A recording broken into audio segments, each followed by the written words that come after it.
नमस्कार, मैं शुभांशु त्रिपाठी और आप देख रहे हैं जन एक्सप्रेस। आज की बड़ी खबर उत्तर प्रदेश के चित्रकूट से है। वर्षों से अपने अधिकार और पहचान की लड़ाई लड़ रहा कोल समाज अब सड़कों पर उतर आया है और इस बार उनका संदेश साफ है।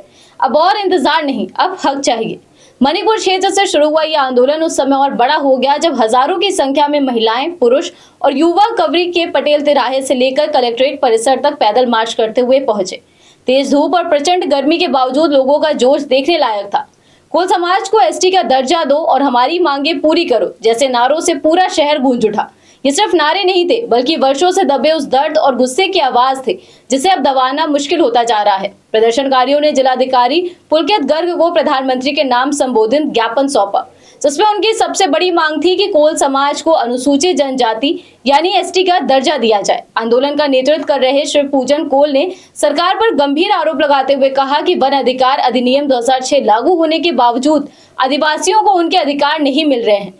उन्होंने बताया कि जंगलों से वन उपज लेने से रोका जाता है और यहाँ तक कि सूखी लकड़ी उठाने पर भी झूठे मुकदमे दर्ज कर आदिवासियों को परेशान किया जाता है। उनका कहना था कि जो समाज पीढ़ियों से जंगलों में रह रहा है, आज वही अपने ही अधिकारों से वंचित है।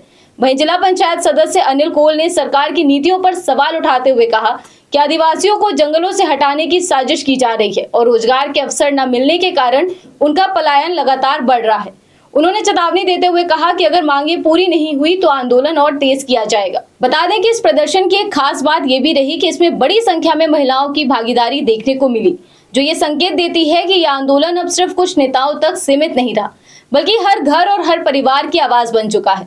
सभा में वक्ताओं ने 2027 के विधानसभा चुनाव को लेकर भी सख्त रुख अपनाते हुए साफ कहा कि अब कोल समाज किसी भी राजनीतिक दल का वोट बैंक नहीं रहेगा। जो लोग अब तक उनके वोट को अपनी जागीर समझते थे, उन्हें इस बार जनता जवाब देगी। यानी ये आंदोलन अब सिर्फ सामाजिक नहीं बल्कि राजनीतिक रूप भी लेता दिख रहा है, जिसका असर आने वाले चुनावों में साफ नजर आ सकता है। कार्यक्रम में मुकेश कोल, अर्जुन कोल, राजधर कोल, राम भवान कोल, सुखराज कोल, छेदीलाल कोल, दर्शन कोल और सुनील कोल समेत सैकड़ों कार्यकर्ताओं की मौजूदगी ने इस प्रदर्शन को जनसलाब में बदल दिया। अब सबसे बड़ा सवाल ये है कि क्या सरकार इस आवाज को सुनेगी? क्या कोल समाज को उनका हक मिलेगा या ये आंदोलन आने वाले दिनों में और उग्र रूप लेगा? क्योंकि जब कोई समाज अपने अधिकारों के लिए एकजुट होकर सड़कों पर उतरता है तो बदलाव की शुरुआत वहीं से होती है।